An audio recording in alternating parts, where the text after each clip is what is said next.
attainment of democracy in South Africa, the country domesticated these international agreements by enacting the Refugee Act, Act number 130 of 1998. This was followed by the Immigration Act, Act number 13 of 2004. Excuse me, Act number 13 of 2002, not 4. It came into operation in 2004, but was passed by Parliament in 2002. Needless to say, all these acts were based on the Constitution of the Republic of South Africa, Act number 108 of 1996, and the international conventions which I've stated above. Very deliberately, this country, in its constitution, acts of parliament, or policies, opted for a policy of non-encampment, meaning people who migrate to South Africa for one reason or the other shall not be put in camps or be subjected to life in refugee camps and all its ramifications. People who migrate to South Africa were allowed to settle and live among communities and survive through any means that the community is surviving on. Ladies and gentlemen, I think it is very important for people to understand this, because time and again it gets distorted when we deal with this problem and the role of individual government department or agencies. The Republic of South Africa, in its constitution, in its acts of parliament, in its policies, opted for a policy of non-encampment. We don't put anybody in any camp because they happen not to be South Africans.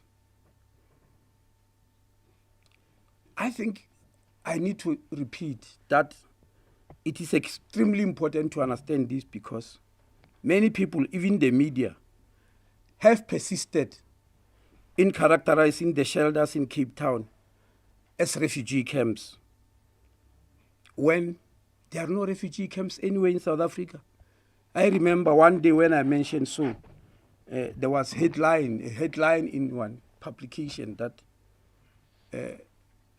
Home Affairs Department is washing its hands of refugees. I was just mentioning a fact which is backed by statutes, that we don't put refugee camps in South Africa.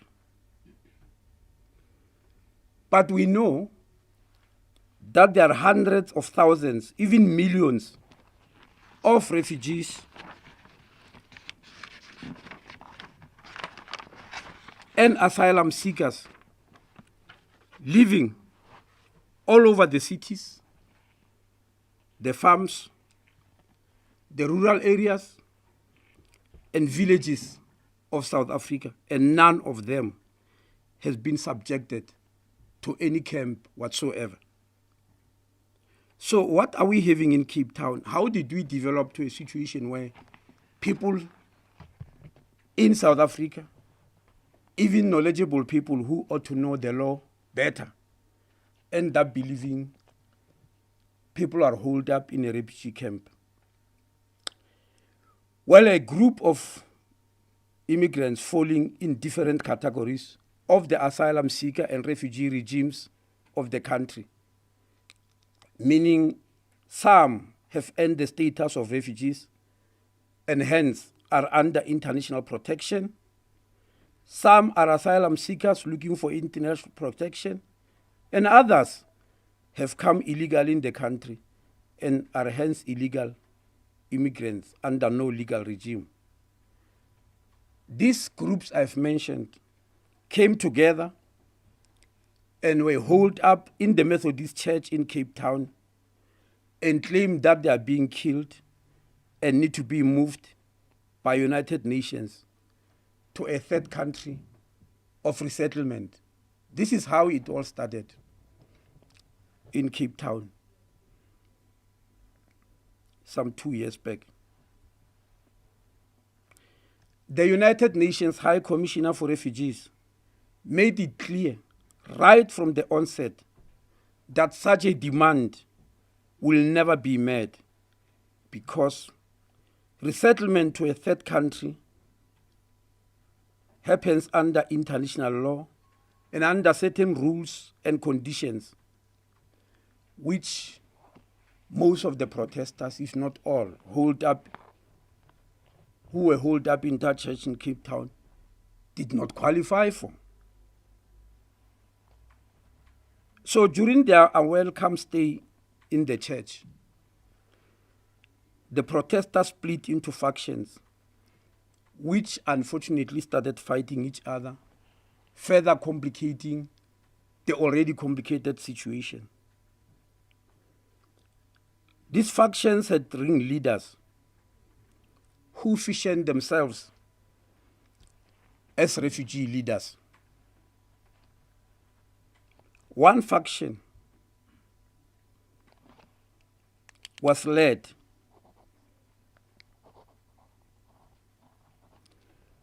by Jean-Pierre Balus with his wife, Aline Bukuru. The other faction was led by Papi Sakumi. And during their infighting, one faction was ejected from the church and started staying in the open. Under the city laws, this was, of course, a breach of bylaws. And hence, this matter was taken to court by the city of Cape Town because they had to protect their bylaws which were being breached.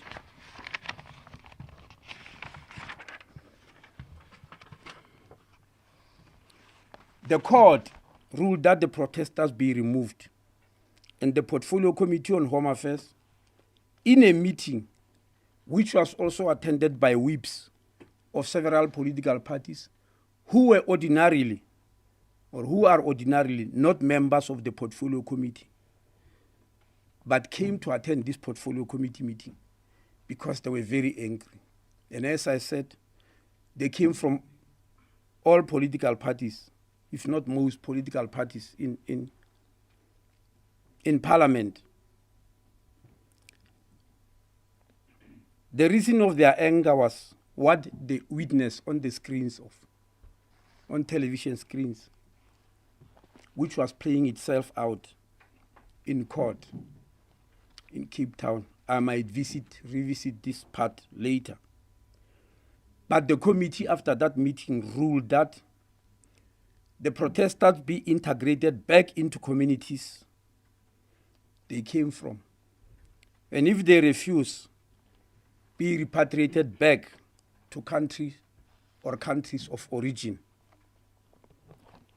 So this ruling of the Portfolio Committee on Home Affairs, together with chief whips of political parties, was given to the Department of Home Affairs, the United Nations High Commissioner for Refugees, the City of Cape Town, and the South African Human Rights Commission, which were all in attendance on that meeting, which took place on the 10th of March, 2020.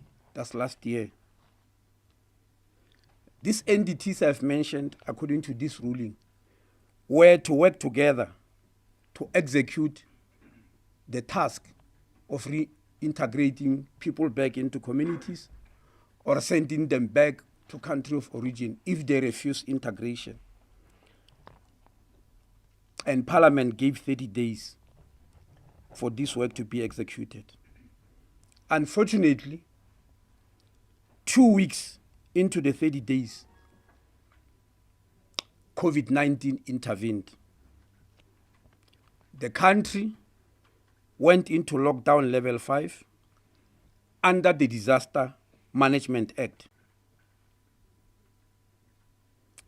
Because under those lockdown conditions, no human being in South Africa national or non-national, could be allowed in the streets of the country or be allowed to be holed up in a church, especially in such large numbers. Hence the protesters, together with the homeless people of Cape Town, were removed from the church and the streets of Cape Town to temporary shelters in a place called Paint City, which is in Belleville, and in another place called Wingfield, which is in Kensington. You will have to underline strongly so the word temporary shelter. For indeed, all people, regardless of nationality, at that time, were moved from the streets into shelters in cities and villages all over the country. None of them were moved under any refugee or immigration act. Even the people who were in Cape Town, when they were moved from the streets, it was not under any refugee or immigration act. It was under the Disaster Management Act, under log level 5, COVID log level 5. None of these shelters were designed as the so-called refugee camps, as it is commonly but wrongly believed.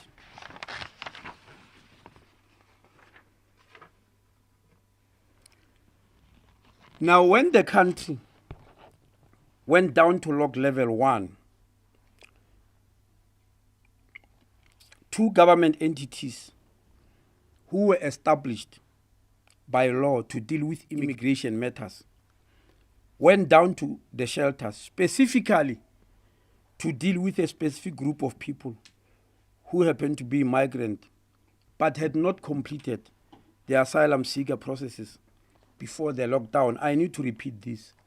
When people were sent down to shelters, some were in the process of the asylum seeker process, looking for refugee status, for asylum, and all the other statuses that are usually imbued on an individual by the Refugee Act and the Immigration Act. And so when these two entities, the Refugee Appeals Authority and the Standing Committee of Home Affairs, when they went down to Cape Town, they were accompanied by officials, immigration officials in the department. And there were 1,550 people occupying both shelters in Belleville and Kensington. Of these 1,580 people, 583 who had applied for asylum seeker status were rejected, and they decided to appeal in terms of the law to the Refugee Appeals Authority, this structure I've mentioned called RASA, Refugee Appeals Authority of South Africa. 264 of these have their appeals completed either way, and the rest is still work in progress. When I say either way, I mean some were rejected, others were upheld and given the status of refugees.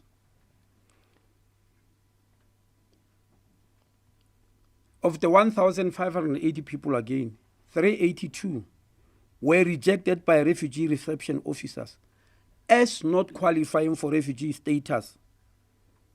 And at the present moment, they are being reviewed by Standing Committee of Refugee Affairs, a committee called SCRA, in terms of the law. And 174 of them have already been finalized.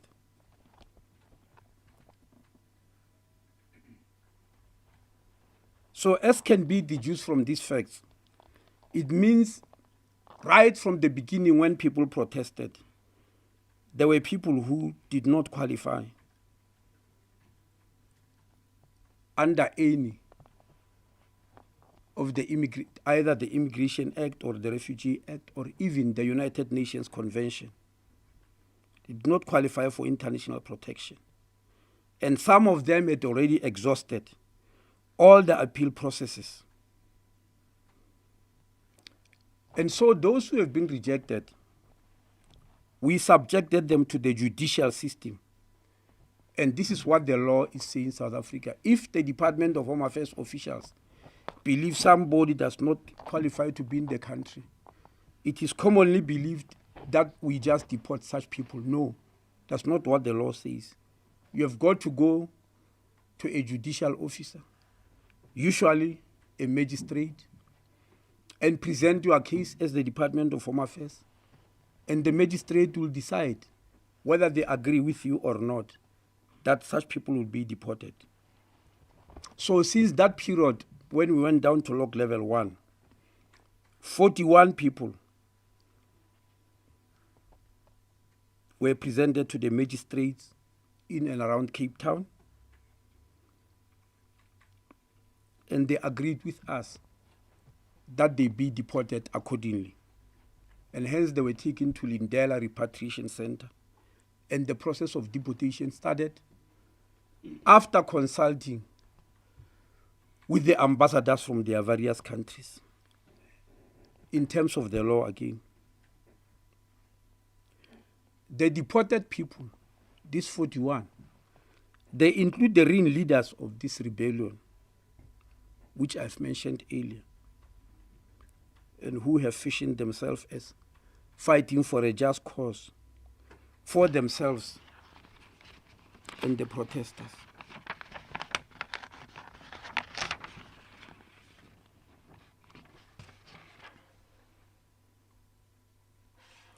The fact that the courts agreed with us that these ringleaders must be deported, to us,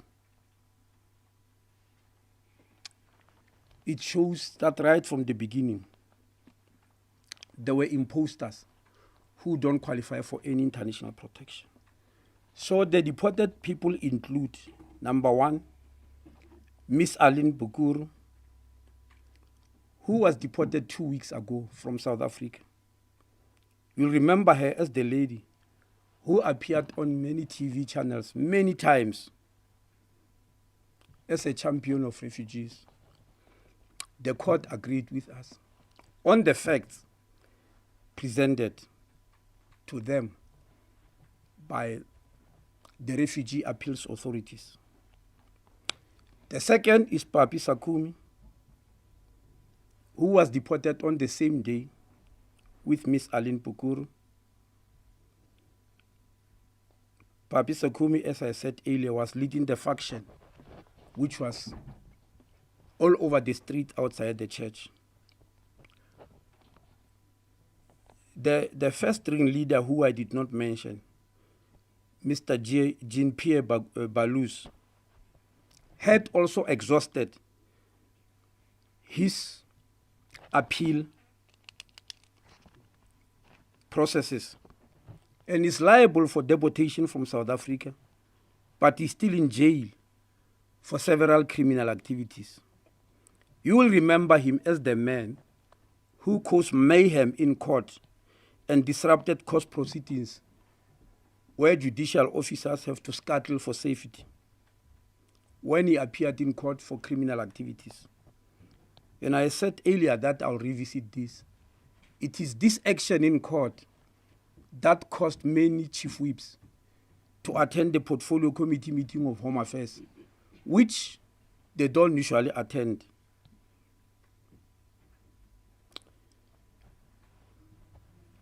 Mr. Jean-Pierre Balous is still in jail for these criminal activities. And as soon as his court processes are over, we shall so deport him also. Well, I mean, we shall deport him also. He too has appeared several times in the media as a champion of refugee rights. But we are waiting to deport him as soon as the judicial system has finished with him. Jinbir Balus is the husband of Aline Bakuru, and they are working together to agitate the protesters. You see, I'm mentioning these individuals by name because they are the ones who had promised fellow protesters a pie in the sky. That the harder they protest, the higher are the chances that they will be taken by United Nations to a third country of resettlement. It is common cause that the country of resettlement they are targeting is Canada. We know that Canada has a region called Quebec, which is a French-speaking territory, a language spoken by most of the protesters. Now, understandably, countries who usually avail themselves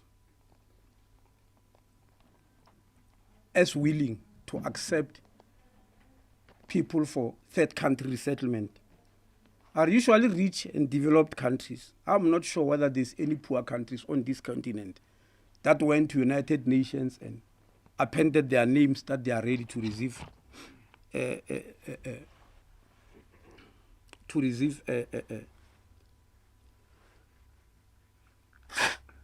people for resettlement. And according to the rules, the people who must be resettled must be individuals who already have a status of refugee or asylum seekers, but for some reason or the other can no longer stay in the country where they've arrived first. And the rules further say such individuals, when they need to resettle to another country, Canada or any other, must apply as individuals. And the country of resettlement reserve the right to choose who must come in or not. The United Nations High Commissioner for Refugees have absolutely no power to force any country to be a country of resettlement or to choose which individuals qualify to be there.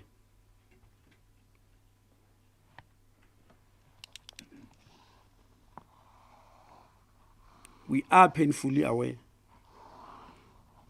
that there is a motive beyond language for the protester there to choose Canada.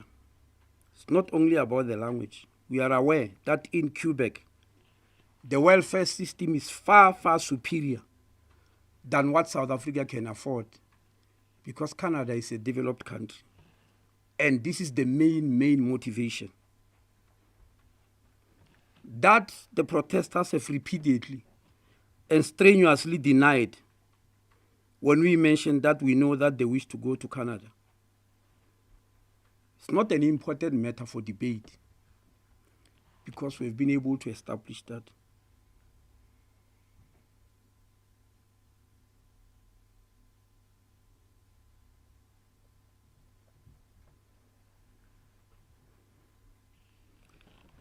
Now, because there are laws to resettle in another country and move away from where you have been granted refugee status or asylum,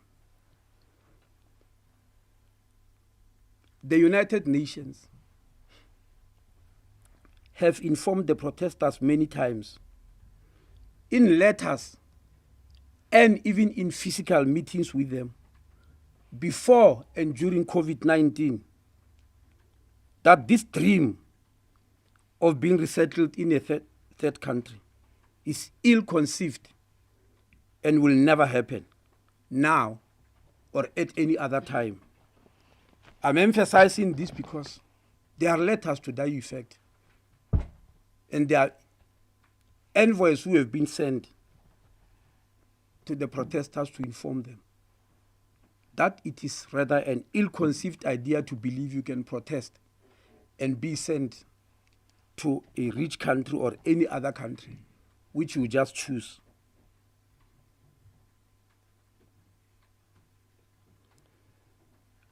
Now, for the purpose of implementing Parliament's resolution of the 10th of March 2020, a multidisciplinary team was formed in Cape Town.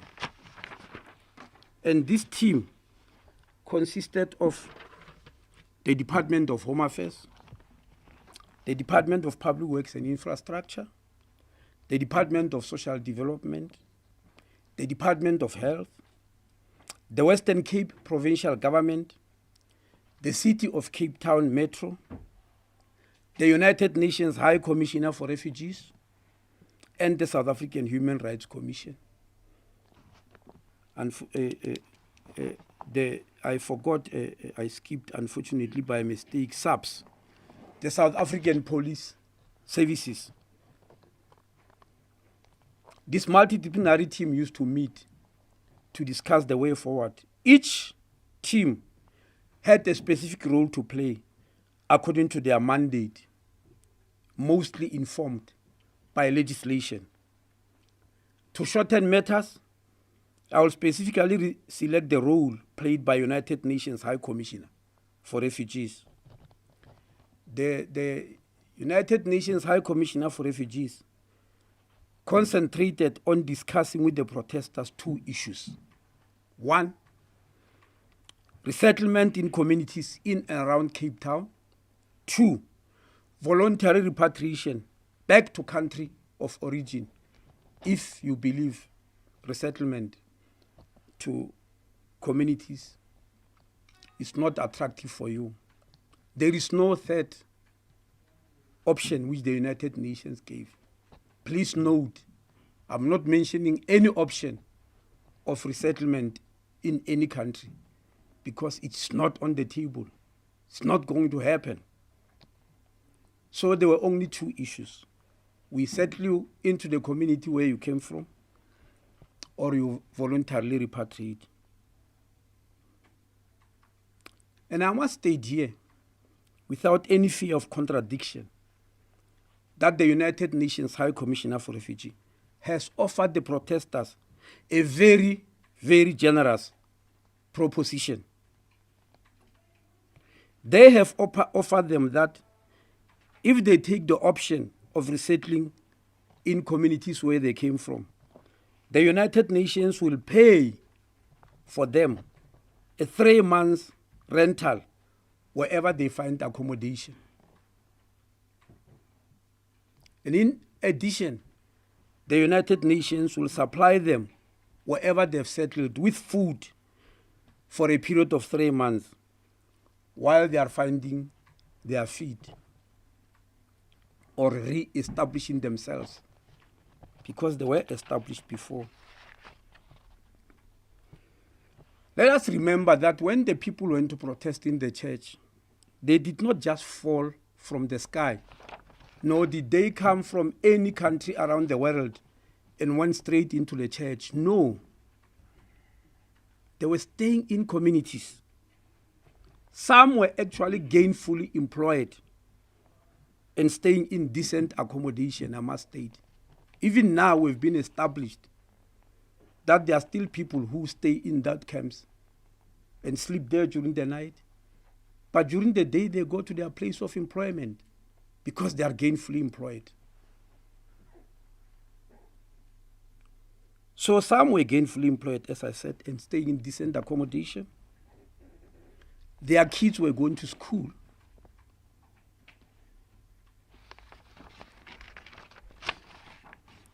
But they left all this because of the belief in an inconceived scam of being promised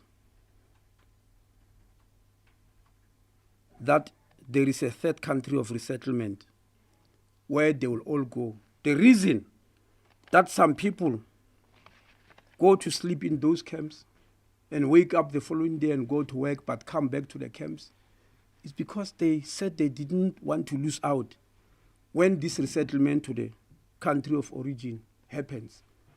And to me, this belief, unfortunately, was some form of religious cult, and I don't want to speak ill of religion, but the way it was going on and being believed to an extent where people leave decent accommodation, take their children out of school. And I emphasize that also because there is a claim that we don't allow children there in those shelters to go to school. We've never done that. We shall never do that. We cannot punish people like that. We are not that type of country. Nor do the laws of the country allow. At any rate, there has been a court judgment that any child who is not documented, who doesn't have documents, cannot be stopped from going to school. There is already a ruling. That ruling was made after I have agreed with the Minister of Basic Education that the schools must allow all children to study, regardless of their status, because it's inconceivable for any modern country to have children who don't go to school. In fact, it's very dangerous for any country to do that, not to allow you to go to school for any reason. That doesn't happen in South Africa. We are aware, somebody offer me water, please. We are aware that publicly the leaders of this protest have claimed that they are being attacked and killed in communities, and that they've got nowhere to stay but to stay in the shelters and in the streets of Cape Town. But we are also aware that most of the so-called xenophobic attacks never happened in Cape Town. Nobody has ever shown me areas in Cape Town where people were attacked because they come from other countries. We are not going to deny, because we have all seen it, that it did happen in other parts of the country. Yes, up country from Cape Town, more than 1,000 kilometers away. But this was used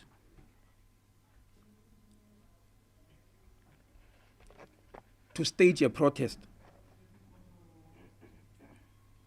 was used as indicated by Judge Tulare in his judgment of the 17th of February 2020 in the case of the city of Cape Town versus the protest leaders Jinbe Palus and Papi Sukami, I mean to say. The judge said, and I open quotes, Judge Tulare said, "It appears to me that the illusionary self-governing territory of makeshift scam settlement established by Jinbe Palus with a shadow opposition party led by Sakumi within the Cape Town Metro municipality in Green Market Square, Long Market and Back Street is not sustainable. The protest is ungovernable. It is used to pursue unachievable goals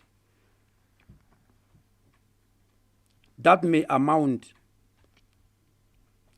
to the abuse of the right to protest, which is sacrosanct method to raise and pursue legitimate concerns. The essence is that the city prays that the government of the attached area should move the protesters and their followers and return them to competent authority, to which the city of Cape Town, to the city of Cape Town Metropolitan Municipality. Close quotes.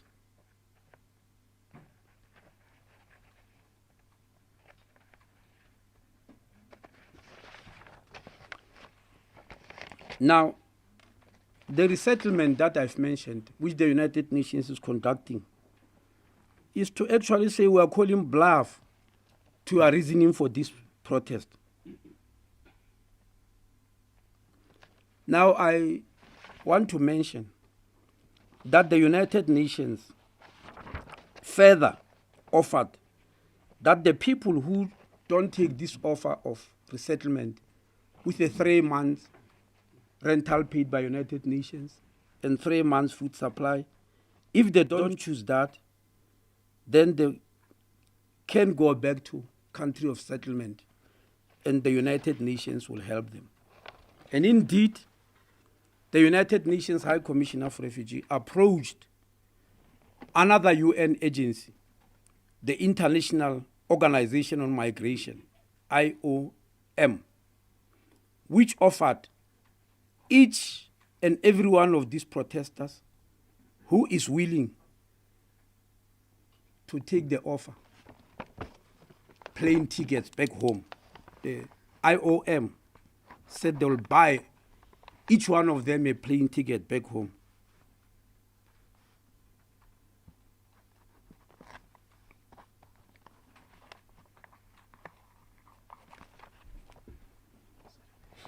The country director of the United Nations High Commissioner for Refugees, Mr. Leonard Zulu, who I said, who was supposed to be on this platform, informed me just about 2 hours ago that 121 of these protesters have accepted the offer of going back home. They've signed voluntary repatriation, and the International Office on Migration is preparing to fly them out of the country to DRC, Burundi, and Cote d'Ivoire, but an extraordinary majority are from DRC. 390 people, I'm informed by United Nations, have accepted the offer of reintegration into communities, and they are gone. They've left the area. And Mr. Zulu has informed me, as I said 2 hours ago, that they've arrived safely in communities and have sent him messages to thank him and inform him of their safe arrival and thank him for helping in their reintegration.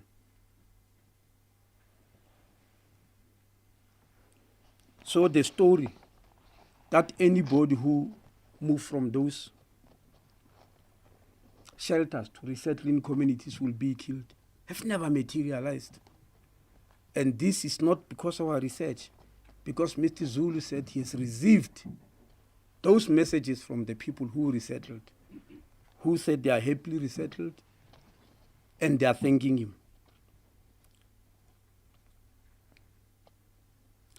But we are aware, which is why we called you here today, that some individuals have publicly mentioned that they will never accept any of the United Nations offers and that they will stay where they are until they are resettled in another country. And again, the United Nations reiterated to me 2 hours ago, before I came to this press conference, that this is not going to happen. And anybody who is in charge, who is in touch with the protesters there must send this message. It is not going to happen. So, over the weekend,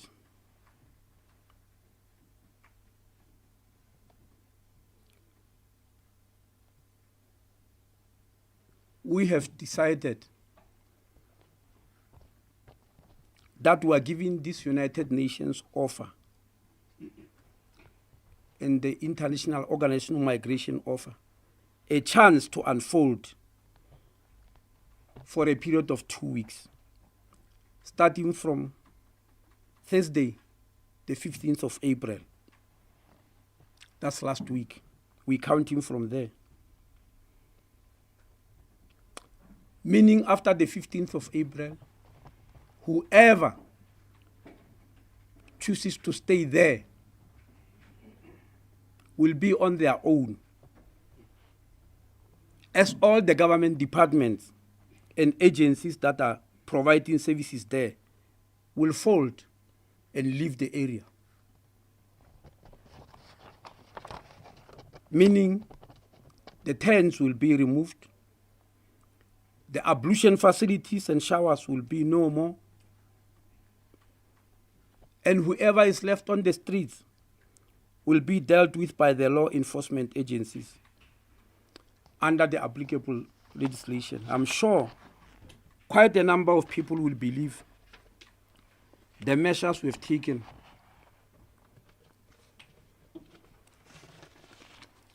are either evil or strong-handed. On the 15th, I had to call an emergency meeting with the Premier of Cape Town, of Western Cape, Mr. Aaron Motsoaledi, and the city, because the city had already lined up police to go there and take out everything. And their reasons were simple.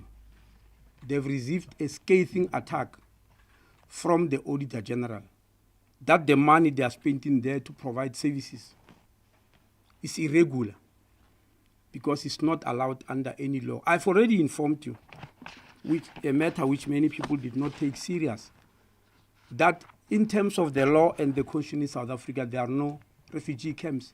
And when you spend money in South Africa, the Auditor General, when they audit you, they take all the acts and put them in front of you and audit you in terms of those acts. So the city of Cape Town has received a very unfavorable audit for spending money from there. In Home Affairs, at the time when people saying we are washing our hands off, we wrote to the Treasury, that was in July last year, asking them to give us some money to spend in the camps there because we don't have such money in our budget, because our budget is passed by Parliament in terms of the laws of the country. Treasury did respond to us and told us, with no uncertain terms, that there's no legislation under which we must provide services there, because the country has long taken a policy of non-encampment, and that you cannot then, as Home Affairs, be providing water to anybody, be providing tents to anybody, be providing ablution facilities to anybody, be providing food to anybody whatsoever. Is not provided for. Home Affairs has never played that function. It's not playing it in any part of the country, and so cannot play it out in Cape Town.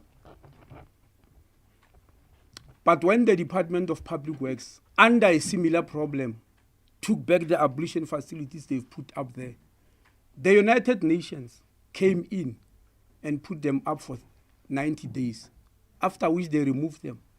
I phoned them and appealed to them, and they said, Minister, we are actually having the same problem as your government departments and the city of Cape Town are having in South Africa. It is well known within United Nations circles that there are no refugee camps in South Africa, and hence the United Nations High Commissioner for Refugee will budget for camps elsewhere on the continent, but not in South Africa. And he said that the money they spent for 90 days was just a surplus budget somewhere, and they can no longer continue. We then phoned Treasury and asked them that on humanitarian grounds, please allow Home Affairs to spend money there just to provide ablution facilities. And we are going to spend about 700,000 rand in the next 3 months. Am I correct, DG? To do so. But on Friday, the city said they've had it enough. Their own parliament, the parliament in the province is attacking them for this irregular expenditure. They wanted to move out on Thursday last week. We thought this will disrupt the United Nations activities of taking up this offer. And so the meeting with the Premier of Western Cape was, please convince the city to wait a little bit. And the Premier has agreed that he will fund those facilities together with Home Affairs, but just for a period of 14 days, because the city clearly said no ways, they are not going to fund them for one more day. The Auditor General report is too heavy for them, and they don't want to go through that again. And we could not force them in terms of any law. So after 14 days, the Premier of Western Cape will also take off the services. And we believe by that time, the offer of United Nations is enough for any reasonable human being. Because I don't remember it being given to anybody. We do have poor people here in South Africa who have no shelter, have no food. They've never really been given such an offer of anybody paying for their rent in the accommodation they get for 3 months. And I'll repeat, this is a very generous offer. So whoever will believe that we are acting harshly and unreasonably and we're evil as a country must consider that for 2 years we've been tolerating this situation. And we're just saying it's enough now. It ought to come to an end. And unfortunately, that's the decision that we've taken. Thank you very much.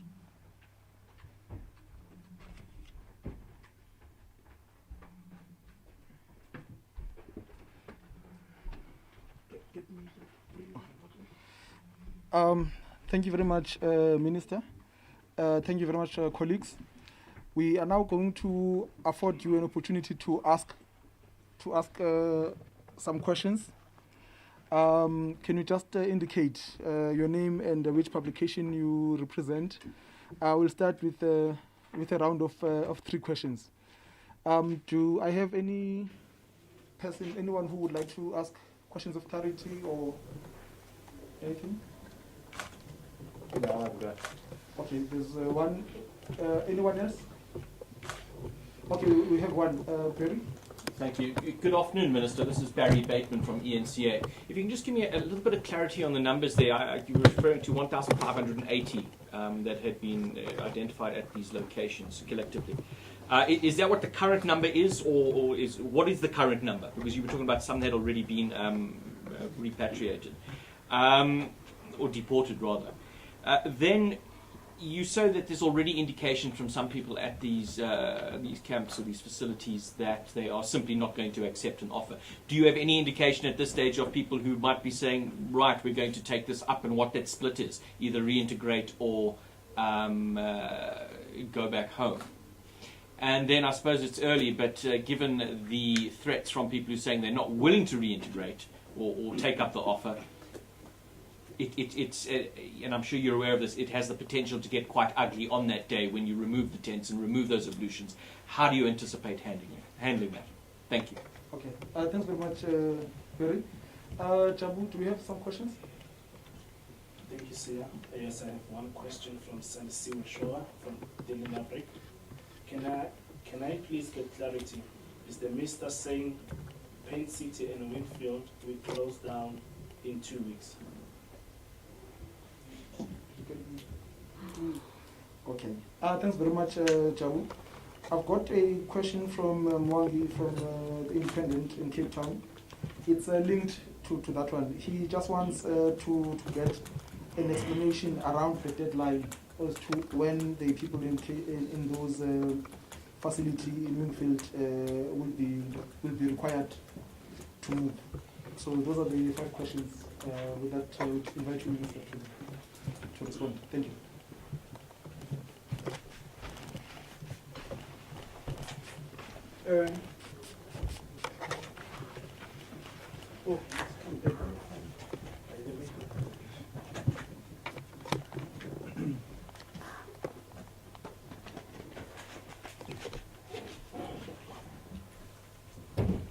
Thank you very much, Ben. We have not really calculated the current number. The number I gave you was when they arrived at the tents, at the shelters. It was this number of 1,583. It's difficult to give you any number of who is left because people come and go there. Some get recruited. For instance, when the people left the church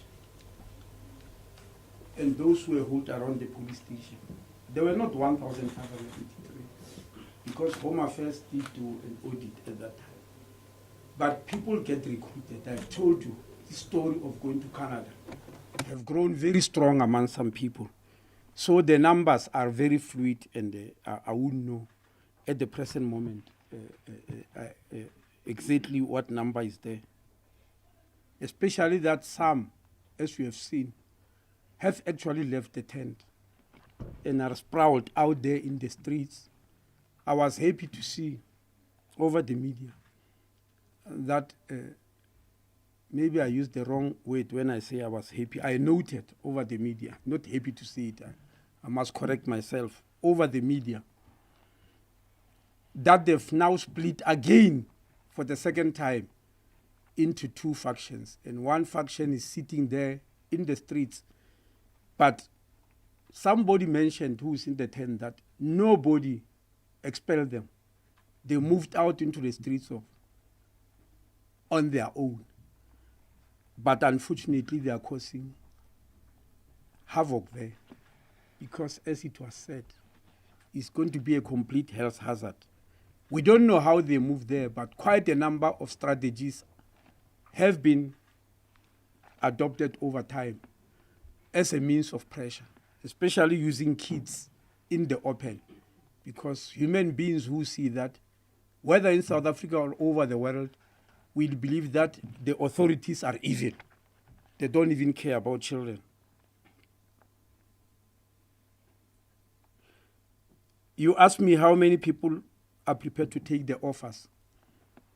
Up to 2 hours ago when I came here, as I said, 121 people took the offer to go back home. And the International Office on Migration is going to buy them plane tickets to leave. 390 have taken the offer of resettlement, and they are already gone as I'm speaking. And some of them are the ones who are sending messages back to United Nations, helping them for successful reintegration. The question is, how do we handle the removal? We agree it might turn out ugly. That's not our intention. But it's clearly, we believe the intention of the people who are holed up there. We are painfully aware that they are going to push children and women in front. But we believe the law enforcement agencies must plan very well for that situation, because in a way, it's a blackmail. Because if we come to believe that it might be very ugly and we leave the situation can turn ugly too, because it's just luck, by sheer luck, that up to so far, we never experienced the outbreak of diseases there, or seriously, even COVID-19. It's just out of sheer luck when you look at the situation that is there. It cannot continue, unfortunately. The question from Daily Maverick, when I'm saying is Paint City and Wingfield going to close, all I'm saying is the United Nations is going to offer people, give them the 2 offers. And we'll monitor that for the next 2 weeks. And we believe if reasonable people take those offers, nothing will be left. So nobody, not nothing, nobody will be left there. There's no reason for anybody to be left there. But we are saying whether people take this offer or not, the service providers who are providing those services are going to leave in 2 weeks' time, because nobody will be able to pay them, because nobody, none of the government department or agencies would like to receive the scathing report from the Auditor General. We don't want to do that. We don't want to go against the law. If we do, the very first people who are going to be attacked us will be in the media. Whenever they mention irregular expenditure, they are going to say, oh, so the Department of Home Affairs has also stolen money. We know everybody steals in this government. That's what is going to be said. And that's why the city of Cape Town was stunned so much when they were told that they acted irregularly. They did not steal any money. They were just trying to spend money to help people there because it's human to do so. But the Auditor General uses laws, not emotions as such. Now, the question is, what is the deadline? As we said, in agreement with the Premier of Western Cape, who has agreed to move in when the city moves out to pay for the services there, said he will only do so for 2 weeks. That 2 weeks is expiring at the end of April because we started counting it from the 15th of February, the day on which the city was threatening to move out, and the day on which we agreed with Premier Winde that will continue. Because, as I said, we did not want to disrupt the service that United Nations is rendering there of moving people out, because we believe it's a very, very good and generous service. Thank you.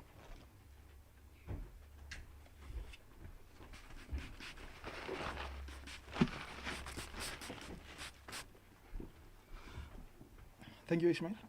We're going to take the last round of questions. Can I get an indication if there's anyone who's got a question?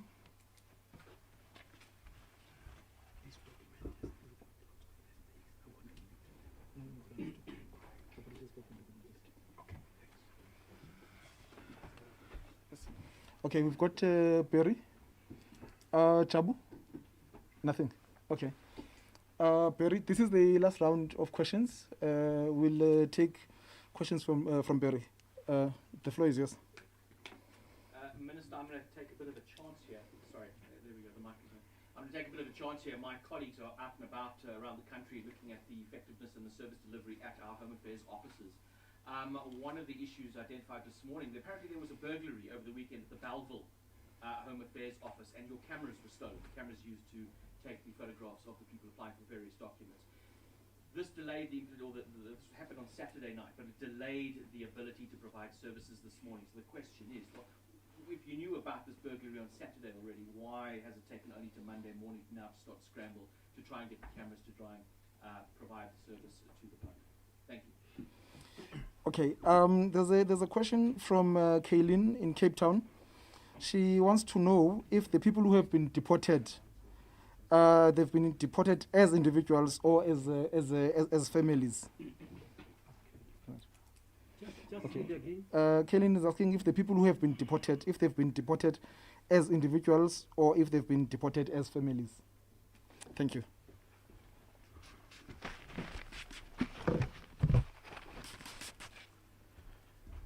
Barry, this evening at 6 o'clock, your station, the ENCA, has invited me to the studio to answer to all the things that your reporters all over the country will be experiencing. And I thought that's the time that I'll be answering all the questions about that. But I must state here that nobody told me about this burglary. I'm sure it is the officials that are dealing with. I suspect the DG might be knowing something about it because it's not necessarily a political matter that could be reported to me. DG, I don't know whether you have got any idea about that. Just that, because all the other questions, I'll go and answer them in the evening. Yes.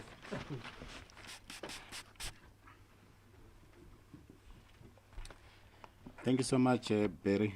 I suppose this morning you couldn't find anything at the other offices because the systems are all working. It's just the burglary. So it's yes, we can confirm there was a burglary, and what we then did, Mr. Simons, who's the sitting at the back, he's the provincial manager for the Western Cape. We were able to replace some of the cameras that were stolen because we do keep spares at some of the offices. So the systems are back online and people are able to process. Of course, there would have been a delay because of the integration of the systems. But yes, we can confirm and that things are back to normal. Thank you, Barry.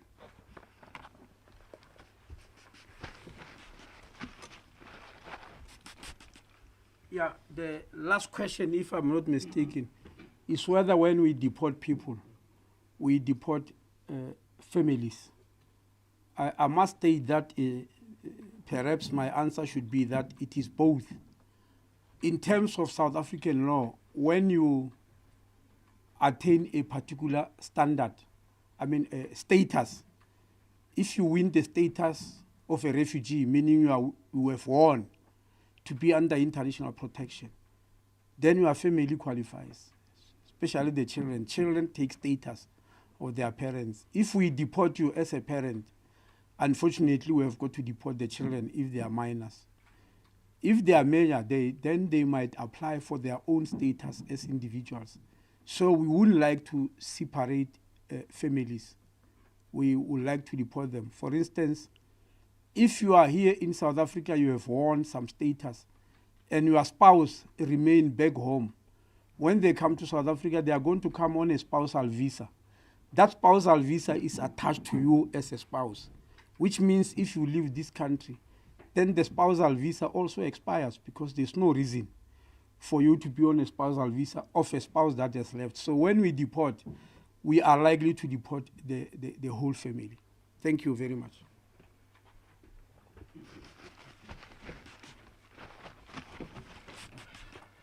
Okay. Just to check, do we have any more questions? Final check. There's no additional questions. All right. Thank you very much. This brings us to the end of today's briefing. I would like to thank you once again for having joined us and for your patience. Thank you, Minister, DM, and DG. Until we meet the next time. Thank you.